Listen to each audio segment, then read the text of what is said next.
This week, I am super excited to welcome my friend Lori to the podcast. Hi, Lori. How are you? Hello, I'm doing really well. I'm so happy to be here with you today. Lori and I met through Cambio Yoga, which I have mentioned on the podcast a few times. That's where I went through yoga teacher training. That's where I fell back in love with yoga.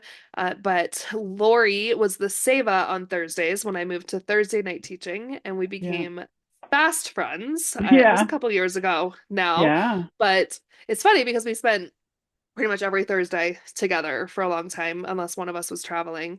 And then we both moved on from our chapter at Cambio, but we still see each other every week. We have this Mhm. little gathering on Wednesday mornings, and I feel like I see you more because, at Yeah. Cambio it was for a few minutes before class started, a few Yeah. minutes after, but we spend at least an hour together every week now. Yeah. It's more quality time.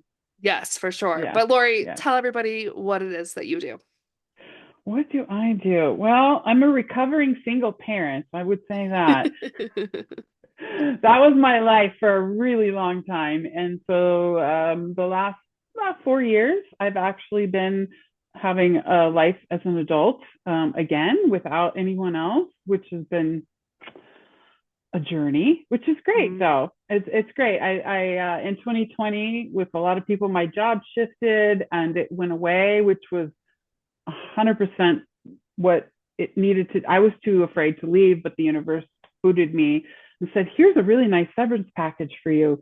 And I left, and I've been in the mental health field for my entire career. And but that job that I'm speaking of was like an 8 year long disaster of being in the admin side, managing contracts and grants and fundings and community events, and it was just, I didn't mind the job, I just didn't like where I worked. So it Mm. kind of forced me out. I actually took a whole month off, which was unheard of. And I started working. I'm a therapist by trade, so I went back to doing therapy. And so I worked for a couple different online platforms doing therapy. In that time as well, I became an author. I decided to, I had this great idea, which I thought for a book, and I pitched it to my daughter, who is an author and a publisher and an editor. And she's like, "No, mom, that's for you." And I was like, "What? Me? Oh, okay." So I wrote a book, and then I wrote another book and another book and another book. So a series of four. I did 4 books in a year, and or 4 years, 4 books. So I did like, I don't know, 3 books in like a year and a half, and then it took me a little bit for the fourth one. But anyway, that series was done, and I found a love of writing and learning how to do that and creating, and it increased my reading a lot. I, Mm. I started reading a lot, and kind of a small community of self-published authors, which has been really a joy to get to learn more about that whole industry. So that's Tell everybody kind of, about your books. I read the first one. I own the first two. We were just talking before we recorded. yeah. I found a great app to help me scan all my books. I have 339 books in my house. But tell everybody about your books. I have read the first one. I need to buy the last two. But what is Well, your series about? my series is called the Henchman Training Academy. And it came about because I was watching a movie with henchmen, not hitmen, but henchmen. And I said, where the heck do they find these stupid guys that are always with the bad guys that will die for them? Where do you find these people? So I just thought it was really weird because henchmen have been around since the beginning of time, for Mm. real. And so I had this idea of kind of a like a normal guy kind of get caught up in the henchman house and finding all the flaws in the business and making it modern day henchmen. And so he creates a training academy for the henchmen to go through. And it's really hard. I think one of the things I learned about writing this was typically you want to write to a genre, and okay, I'm writing to this is my audience, this is who I'm writing to, and I have no freaking clue who this was for except for me. So that's been part of my kind of, I don't know how to market this. So I call it a humorous crime. Think Sure. like Ocean's 13 or Mr. and Mrs. Smith, something like that, where they're bad but you root for them anyway. so that's kind of my henchmen, and they go, the protagonist goes on these adventures, and he's really bad at what he does. He can't. He's a college educated guy, so he thinks being a henchman, well, that's for stupid people. So how hard could it be? Well, he just has one fuck up after the other, and they're like, yeah, you need to just stop. So let's not have you in that role anymore. He had to learn the 5 rules of being a henchman, and he did that. But What as are the five far, rules of being a henchman? oh, I know you're going to ask me that. So it's like, I can't remember. See, that's the funny thing about writing for me, anyway, is I couldn't tell you what I wrote because Mm, I write as it comes. Now, there's a lot of people who, and I discovered that about myself as a writer, who outline. My daughter outlines. She follows her outline. Me, I just sit down and whatever comes out. I couldn't even tell you what the books are about, really. that's Like the so funny. details, I don't know. Um, so it's kind of like don't hesitate, stay in your lane, don't talk, don't argue, like those kinds of things. It was almost like, in Fight Club, there's rules to being in Fight Club. So Hmm. it was kind of after that. But so anyway, what I did, which I think was very inclusive. There's a flaming guy that wears pink stilettos and boas. That's his trademark. He's like the party planner guy. The main character of the on the women's side is she's gay. I have I've combined modern day henchmen being like cybersecurity guys because you need to have that, right? So these Right? little kind of nerdy guys are now I forgot henchmen, and about them. Yes. yeah, they think they're Yes. all cool now because they're with the big guys. And then I included a whole women's henchmen group, and there's a joke about what do you call them in the book because they're, you know, hench person, so trying to be like, cool modern day. What do you Yeah. call? You don't want to offend anybody, so they're like, hey, I've been called the girls. I've been called worse things. You can call me a henchman. I don't care. But then we use them as how they are honeypots and how they can go out in the world and be very effective henchmen in a different way. So I've got all these different people coming in, and it was just really fun to create all these characters and their adventures and to see how I've grown as a writer. I mean, from book 1 to book 4, it's like, oh my gosh, okay, I think I'm getting the hang of this now. So very Yeah, I'm fun, and I excited have, to keep going. And yeah. I read the first one and we laughed about it because the main character has my I was breaking up with my ex as I was reading the first book, and your main character has my ex's name. And I was like, Lori, what did you do to me? I gotta wait. I gotta wait. Yeah. And so I will have to pick them back up. But it's funny you said that you like write it and kind of forget it, especially since it's a series. But that's how I read, to be honest. I was just Yeah. Oh, talking. Yeah, I had the silent reading soiree this past weekend, and it's so funny to me because everybody has like the Sarah J. Maas books, which you haven't read Crescent City yet, not yet. correct? Okay. Not yet. So I've read all of them. You've read the majority of them. You've got 3 left, but all of these people have these theories. Like, this is connected. And I'm like, what? What happened in that book?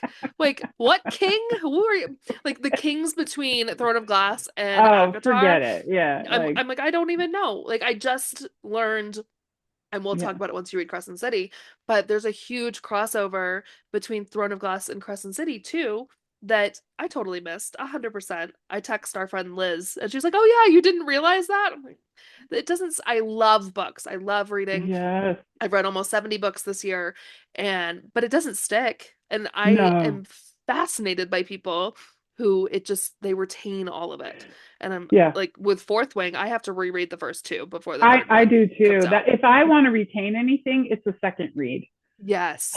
Because I read, and I mean, being hanging around you, I have increased my reading like tenfold. I love And that. and and before, like I was saying earlier, I raised 4 kids by myself for over 25 years, like A to Z by myself. And Yeah. they were very active kids. And so I didn't have time to read. Are you kidding me? I, Hmm. I could barely keep my eyes open until I went to bed at night. And then I was like, oh, I didn't have mental capacity to read. Mm. And then when they started getting a little bit older, I mean, I did that since 2000. So as they got older and we're into the teens now, I could read, but then I was all into the self-help books because I was like, "Whoa, where did I go?"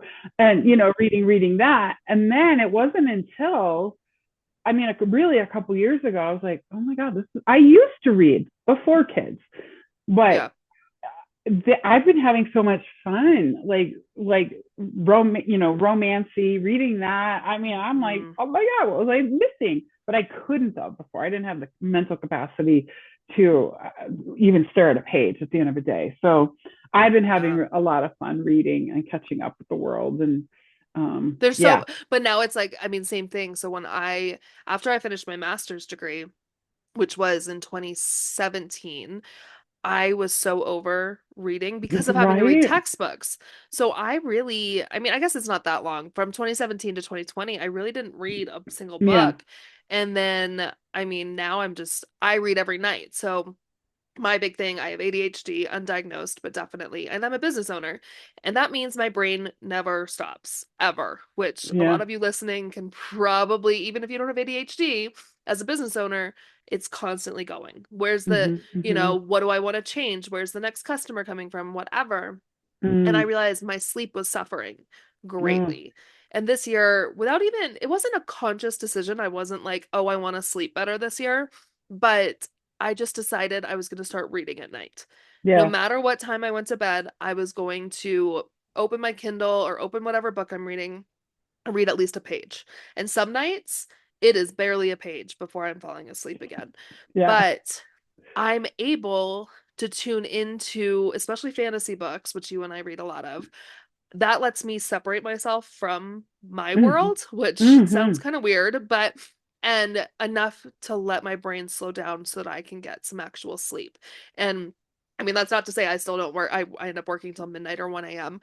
But when I get in bed, I'm not laying there for an additional, unless I'm reading, I'm not Yeah. laying there for an additional hour trying to get to sleep because Mm-hmm. this other world has just pulled me in. And I love that Yeah. reading has become cool again this year. Like TikTok's covered in it, Instagram's covered in it.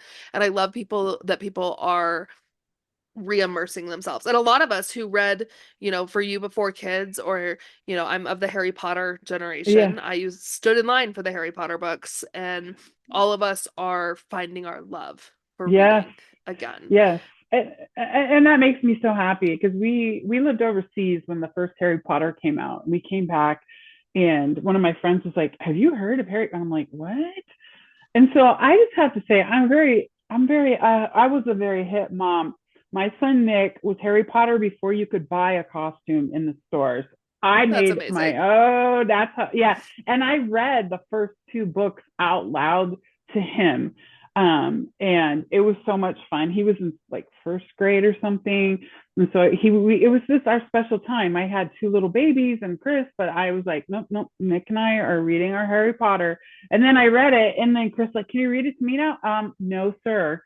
There was you could have been a captive audience back then, but I Yep. really got my kids into reading, and I didn't know I was doing that, but I did. And so Nick has continued to read. Even has Chris started reading Akatar, but he can't get past anyway. He can't get past before she likes Tamlin. So I'm like, please just keep reading Just it. keep going. Just keep Yes. going. So him and his wife, he was married recently. They read it out loud to each other before they go to bed at night.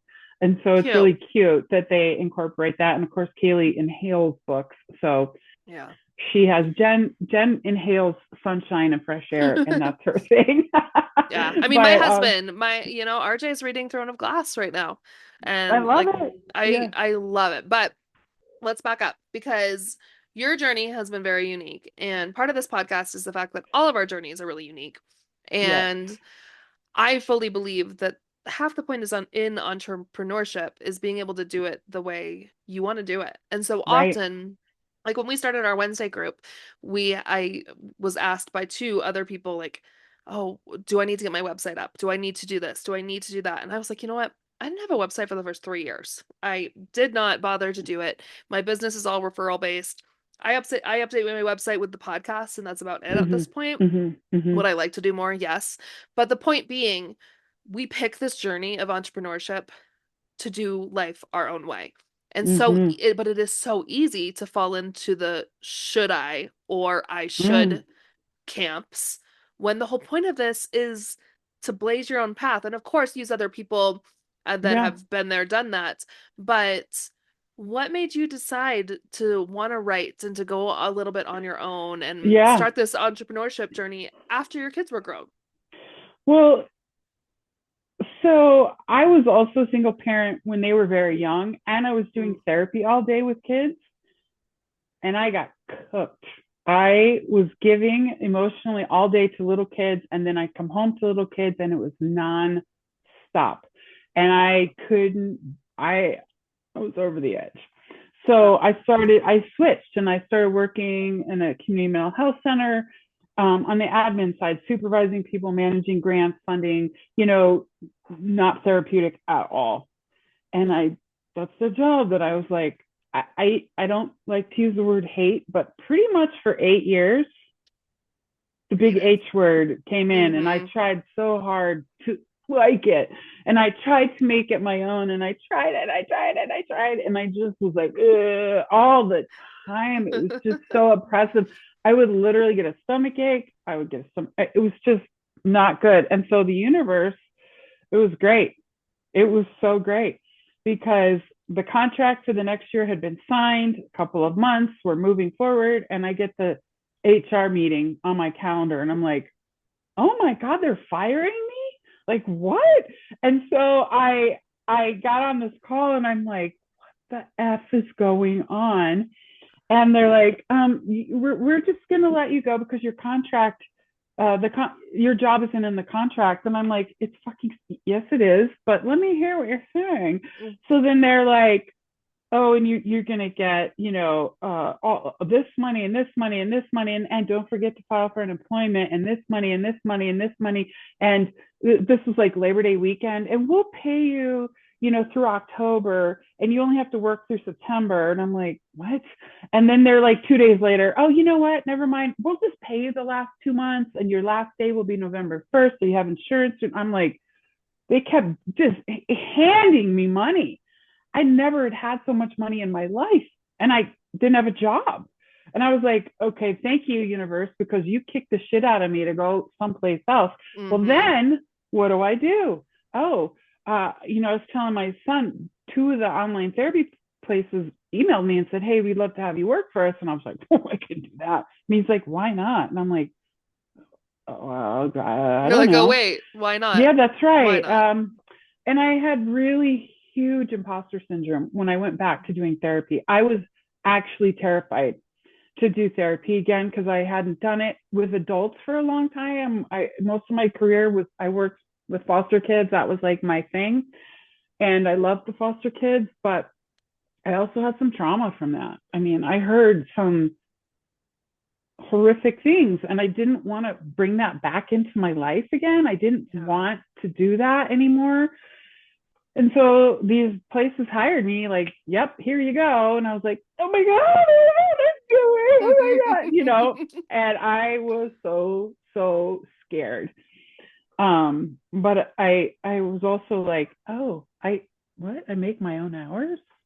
Oh, I don't have a boss? Oh, and that started to feel really good. Oh, I can work from anywhere. Oh, like and all these things started Uh, coming to me, and I started to get my confidence back, and I started to have some really nice sessions with people, and got some really good feedback. And one time, I know one of the sites, it's like your new stats are available, and I was like, oh my God, I can't. I was like, oh, like I can't. Oh, and I was like 4.9 out of 5. What? And I'm reading all this stuff, and I was like, oh, that's they like good. me. Oh, yeah. And I was like, oh, I didn't like twist anybody up. Okay, good. So then I just started doing that more and more. And yeah, I just said a while ago, like, I will hopefully never go back into an office or have a boss. Same. Of course, there's payoffs, like, I don't have paid time off. I don't have health insurance. I don't, like that kind of stuff. But somehow I don't care.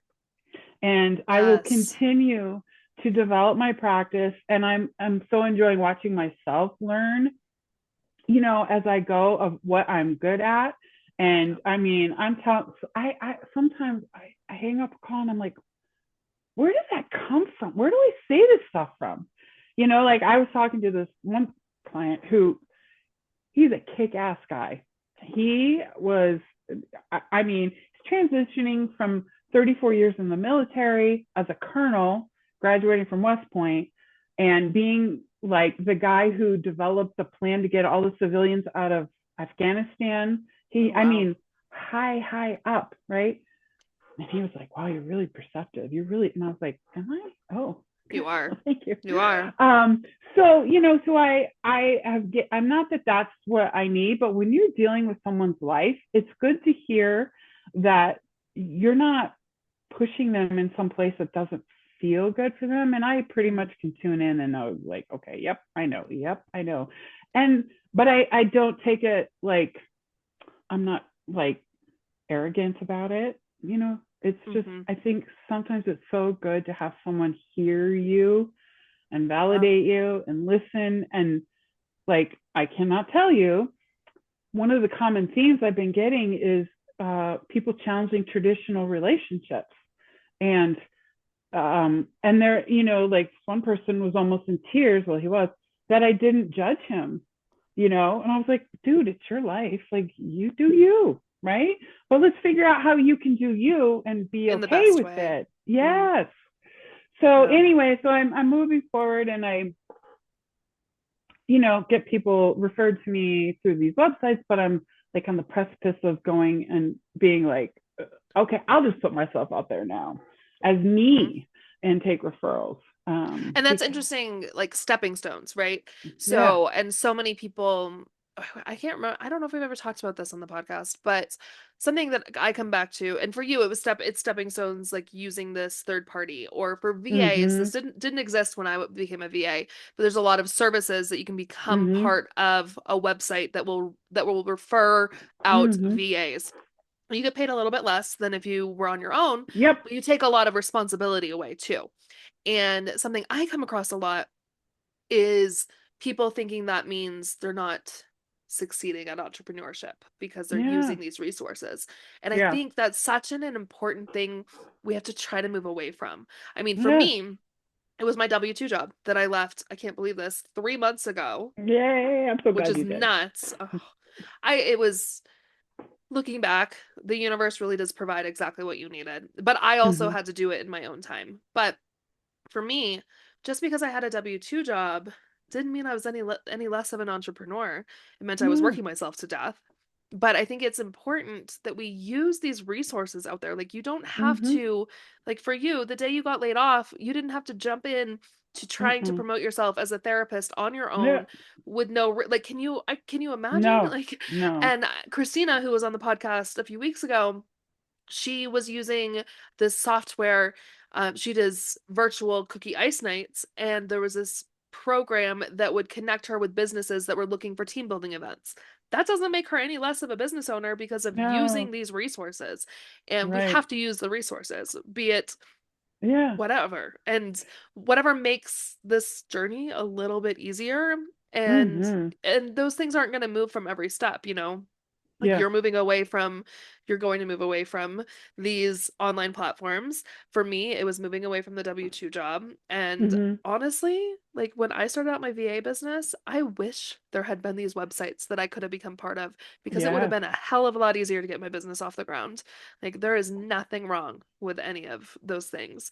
But I Right. also wanted to touch on your point about entrepreneurship and the give and take, right?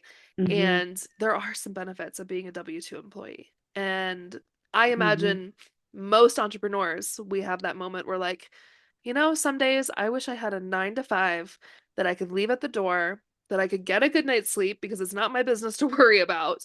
Mm-hmm. But we're choosing the risk. And I said this on another episode, but you pick your blessings. For entrepreneurs, we do get to set our own schedule within reason. We do have all these freedoms, but Hmm. with that comes you are responsible for your next paycheck, Yeah. which is a Yeah. double-edged sword in itself. And So, yeah, and I think at the time in my life, this was perfect. When I had kids and I had to provide insurance for them and I had to have a certain paycheck, it wasn't for me. I don't think. yeah. I don't know. I haven't really ever been in a two income household in my life with the It's a kids as weird well. thing. Yes, Two-income household is a weird thing. I'm still I not would used love to to know what that's all about. it. But I also feel like, it just wasn't going to fit for me then. So another Yeah. message that I would hope people hear is that I turned 60 in August. And I feel like I August just walked, 15th. yeah. I just feel like I walked through a portal into a new life. I feel very proud of myself. And I thought I would shrink into like, oh my God, I'm old. I've never felt this good. This body is really like, I feel fantastic. And so I had a moment or two where I was like, do I want to just sit back and retire and like do whatever? And I'm like, no, I got too much stuff going on in my head. So this entrepreneurship and building yourself up can come at any time in your life. It doesn't have to come at a certain point. It can be when you're ready. And I wasn't even ready. I mean, the universe kicked the shit out of me and said, "Go do this," and I still was like, "Yeah, but I don't know, I." And so I did it anyway. I did it, Yep. and it's worked out really well. And I'm happy that I did that. And um, you know, paying taxes, I pay at the end of the year. Like there are things that I could do better or There's always more, things that all of us could do better, right? That's but why we're always evolving human beings and we get to yeah, choose. yeah. Yeah. So the message is really whenever it's right for you, do it. And Yeah. you can be afraid and you can be terrified and have imposter syndrome and get dry mouth and but I always say this prayer and I always say it because before every session because I really feel like I am not the one leading the sessions. It is someone else, and it comes from A Course in Miracles, and it's the healer's prayer. And if I say it like I can't say it unless I close my eyes, so I'll just read it. And the prayer I always say is, I'm here only to be truly helpful. I'm here to represent Spirit who sent me. I do not have to worry about what to say or what to do because Spirit who sent me will direct me. I'm content to be wherever Spirit wishes, knowing Spirit goes there with me. I will be healed as I let Spirit teach me to heal. I say that at the beginning of everyone, and I just do a little thing because these are people's lives and I don't take that lightly. They wait all week for our time together because they're taking time out for themselves and they want to learn things and get better. So I use I think you that. hit on But something really, really important there. And as a yoga teacher, I don't take it lightly, is mm-hmm, they are taking time and entrusting you for it to be quote unquote worth it for yeah, them to take this pause. Let's be real, spend the money because it is mm-hmm, it's a yeah, financial investment, it's a time investment. And it is it's any wellness space, really. Like people are pausing whatever they have going on in their world and hoping to better themselves in some way. And that mm-hmm, should never be taken lightly. And no, as a seat of the teacher, as a seat of a therapist, like we have to take this yes, as and serious as it is for the mm-hmm, people coming to us. yeah, and it, they're telling me things about their life that are kind of like some I don't know how many times I've never told anybody this before, or Hmm.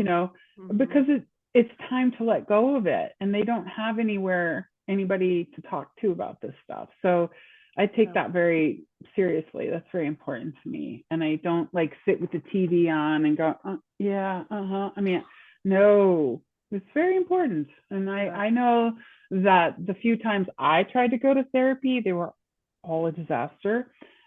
And so I gotta say, I had a kind of a tainted view of does therapy ever really work? Because for me it didn't, but it was kind of the luck of the draw as far as who I saw as when I needed therapy, oh my God, it was, I turned to therapist, or, I got, if I didn't sit and babble, then we sat in silence. Like they never asked me. I tried so many people, and I was like, is this really what we're doing right now? Is this how Mhm. people experience this? I hope not. I didn't want to be one of those people where they leave and go, what did I just, what? Okay. Yeah, So, I mean, my therapist, my when I finally decided to go to therapy about boundaries and family stuff, my therapist in Maine was a godsend. Like yeah. she was, you know, I don't, she was universe sent to me.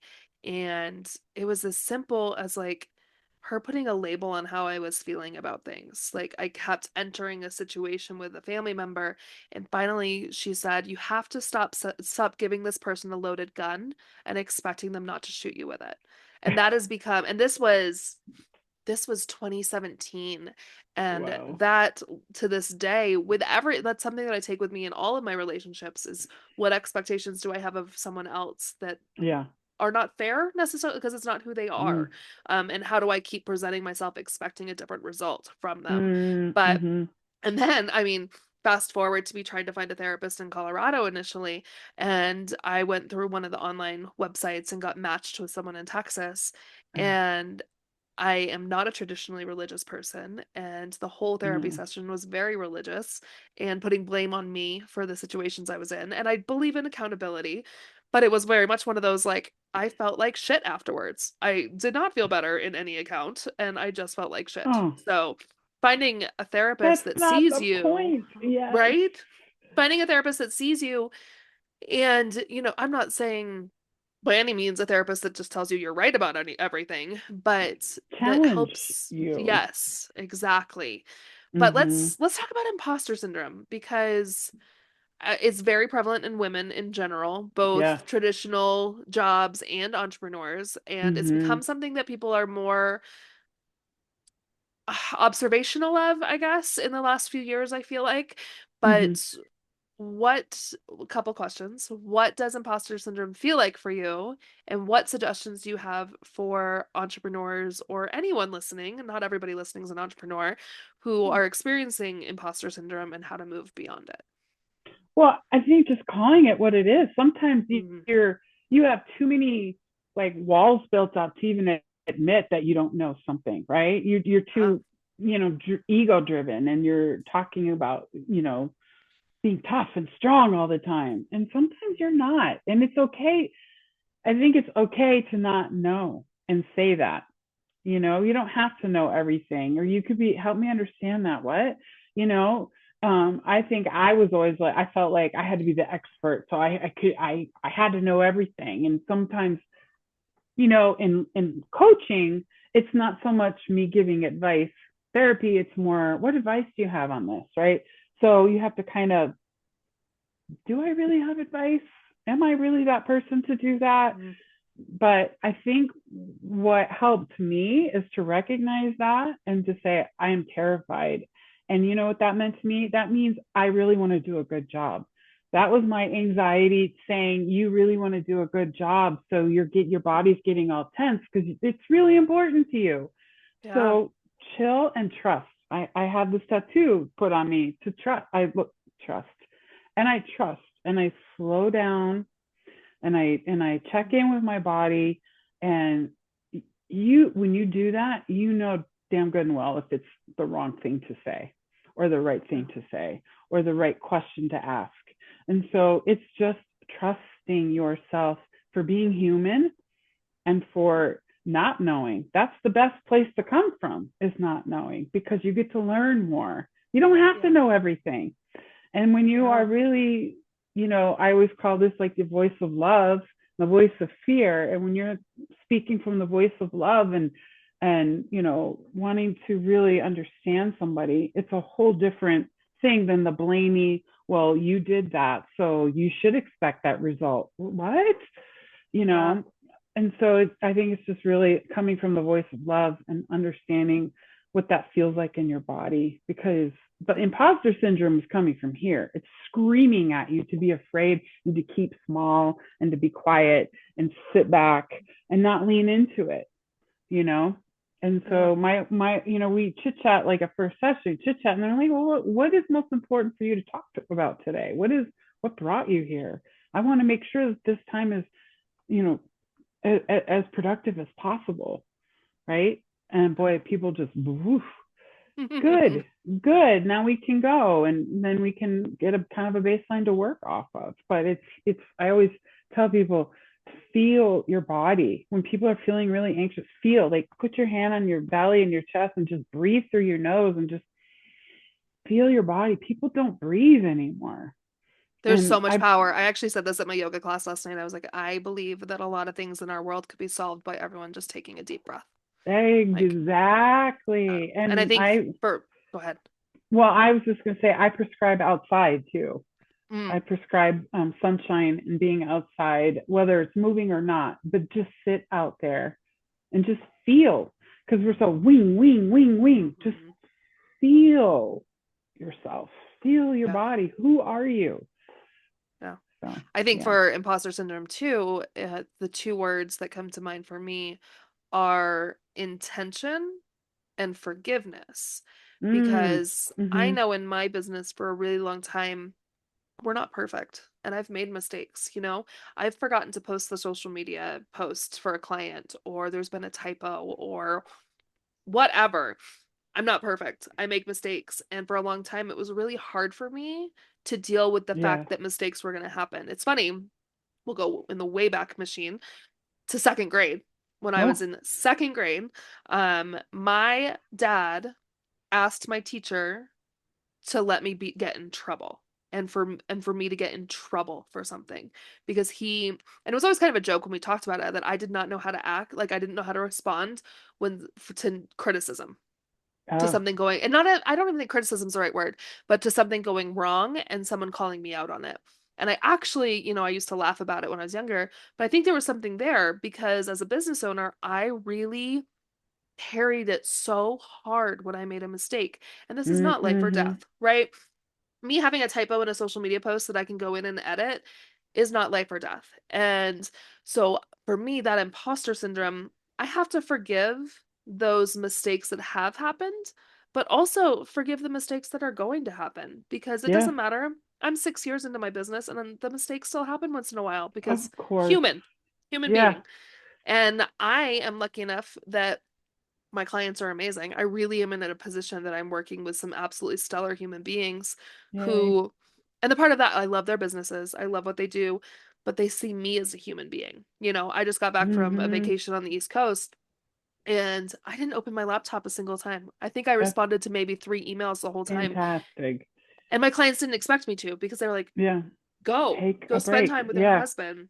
And Yeah. then the other part of that is the intention. So Mm-hmm. I'll use that example again of a social media post. I'm not intending to hurt anyone by having a typo in my That's post. right. And as long as we go into everything with Mm-hmm. a Mm-hmm. positive intention, Yeah. that is what ultimately matters. Like, I made a social media Mm-hmm. post about this not that long ago. I had an issue with my leasing office, Mm-hmm. and the leasing office, the woman there called me with the intention of telling me I was wrong. And our water bill had tripled, and they had no excuse for it. And I was trying really hard not to be condescending, because it was basic economics of what she said did not make sense. But she called me with only the intention of telling me that I was wrong. And if she had called me with the intention of understanding that our bill had tripled, it would have been if she had called me and said, we don't see any reason for your bill tripling, but we're gonna keep an eye on this. Please keep Yeah. me updated. That's Beautiful. I'm all. not I'm not asking you to waive Yeah. my bill. I'm asking the why behind this. And so as business owners, as long as your intention is good, Yeah. I think that intention, trust, forgiveness can be the, like, those are your Mm-hmm. three Mm-hmm. musketeers against imposter syndrome. And Mm-hmm. understanding that that imposter syndrome is probably going to pop up no matter what every once in a while. Sure. And, say hi to it and let it move on, because you're doing what you Yeah. do for a reason. Right. And yeah, the imposter syndrome is, I mean, it can pop up with every new client. How did I Mm. get this person? I don't know. How am I gonna? Yeah, you did fine last time. You're good. But if you try and ignore it and shove it down, I think that's where anxiety starts. Then when you start ignoring things, it doesn't go anywhere. Your body has to process it somehow. So that's where the feelings of anxiety can come up, not just imposter syndrome, but when you Yeah. ignore things, they only can fit so much. And then they start popping up in anxiety attacks or panic attacks or migraines or, stomach aches, whatever. So it's just I think really that's part of we have important. to be real as business owners, and that's why like our Wednesday mornings are so important to me and the recess community that my coach has, because those are spaces that we can be real. What Mm-hmm. about those mistakes? The biggest thing that comes to mind for me is those mistakes that happen. A spout that you can be like, look, I fucked up. And how do I move past this? And Yeah, instead of suppressing it, we have to, as entrepreneurs, seek out spaces where we can let this shit absolutely. up. Therapy, community Yes, groups, all of it, like spaces where something, we can be right. real. That's a big one is so many people have that negative critical voice that is very loud and that's all they hear. So you want to start calling it somebody else like, hey, Fred, go take a hike. I'm good right here. But you have to acknowledge it. And then you start filling your mind back up with beautiful things that aren't critical and ugly and mean to yourself. Because half the time you wouldn't talk to a friend the way you talk to yourself. So it's Yes. really important to put that in check and not take that as your truth. It's funny that you say naming it. I'm listening to a book on Audible called We Used to Live Here, I think it's called. It's a thriller. And the main character talks about her brain just like spiraling with anxiety and like coming up with weird scenarios like everyone's out together.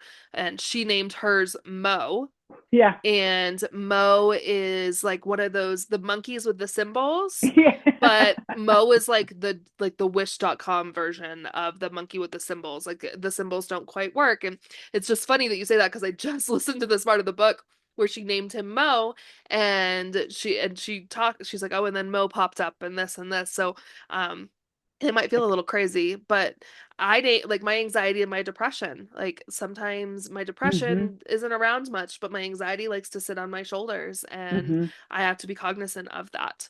Yeah. But what's next for Lorrie? I know you have some projects in mind, I but what's do. Yes. next? Well, I am trying to finish up a book, a sweet romance book for my age group. I don't want to do I work as a barista and can afford to live by myself and I'm beautiful and perfect. And so it's the one guy in town that's single is also beautiful and perfect. So I'm making one that's realistic.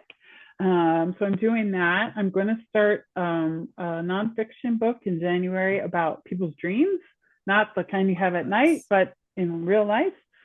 Let's talk about And that for a second because I think this project is so cool. yeah, Because I mean, we've talked a little bit about age, but you're really yeah. encompassing that. So tell the listeners a little bit more about this dream book and your So ideas around that. yeah, so I kind of get triggered when I hear people say, well, just follow your dreams or something like that. I'm like, what the fuck does that mean? Mm, And I think I started really having a hard time with that when I was in the midst of raising 4 kids by myself. Like, what the hell kind of dream can I have right now? Like, shut the hell up. Like, hmm I can't. So I kind of got a little triggered by that, and it used to piss me off. And the book Eat, Pray, Love, great book, but I'm like, the bitch can just go and walk away from her life for a year. Wouldn't I Right. like to do that? Like, oh, I'm just gonna go eat, pray, and love. Like, bleh. Um, so I got kind of pissy with that, and so I'm really curious to know about what people's dreams are, how they move through their life, how do they acknowledge them, how do they not, do you tell people about them, do you not, if they succeed, do you like all, I have like 10 questions, and I'm going to be interviewing as many people as I can and asking them the same questions. In every And age group in too, every right? age group, yes, from it's little to big. So I'm going to be doing that and just really compiling people's answers. And I'm not sure if I'm doing it a book per chapter per interview or a theme. I haven't, because I don't know what we're Yeah. all going to come up with, but I'm just curious to find what people think of their dreams nowadays and what happens if dreams die? Is that okay? Are Mm, you a failure? I don't know. So um, I yeah, just I just want to ask people those questions. I So love it. a little I'm social excited for science that one. I'm also experiment. excited to Yeah, see because we're going to definitely have Elena answer your questions, and I'm really, as a mom, excited to see what she says are yeah, her yeah, dreams. But I mean, as being like, I'm about to turn 35, and I'm in a really good place in my yeah, life. And I found myself recently being like, what do I want next? But right now, I'm just so happy being where I am with everything and I think my dream is just to feel this contentment for yeah. as long as I can. For as long as and that doesn't mean things are perfect, but I'm They just are happy perfect. with If you're happy, they're perfect. mm, so true. What Yeah. else is going on in the world of Lori? I think that's it for now. I might kind of get my act together and eventually write a course that I would like. But that's probably like middle of next year ish.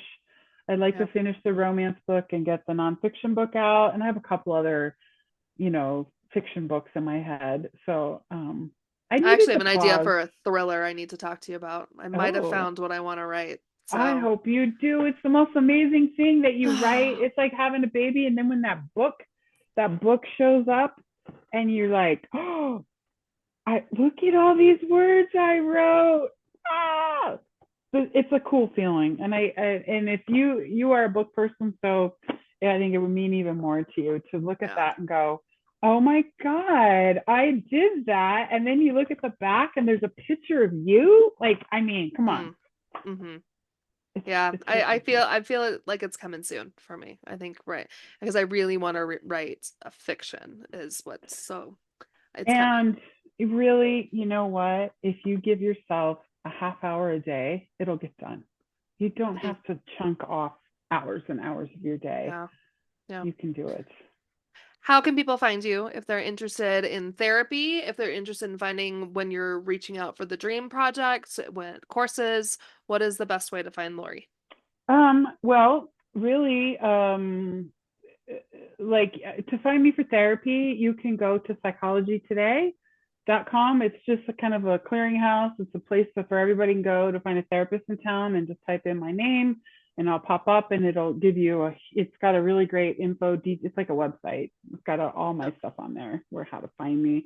And the book projects, I'm just on Instagram as LoriU15 and I will be posting on there as I get closer to doing the dream book and getting people scheduled for that. And I'm looking forward to that. That's going to be my January start date is I to love put it. that together. So I'm yeah, really excited because I think you're going to get some really cool insights about people, and yeah, I'm excited to see how you organize it. yeah, But this has been a pleasure. I yeah, am very excited to share some of your story. I have a feeling we will do this again. Maybe once you get the dream project going, yes, we'll yes, do another episode. But I want to thank you so much for taking the yes, time to hang out with absolutely. me. It was And for so those of fun. you listening, thank you so much. Please consider subscribing or leaving a review on Apple Podcasts specifically. And if you want to find out more about what I do, strategy sessions, websites, social media, silent reading soirees, all the things. You can find me on Instagram at lifejensway, or you can email me at jen@jensway.com. Two N's on Jen always. But thank you so much, Lori. I will Yeah, see you very soon. And yep, everyone else, I will talk to you next time on Your Next Business Bestie. Have a great yep. day. You too. Thanks. Bye.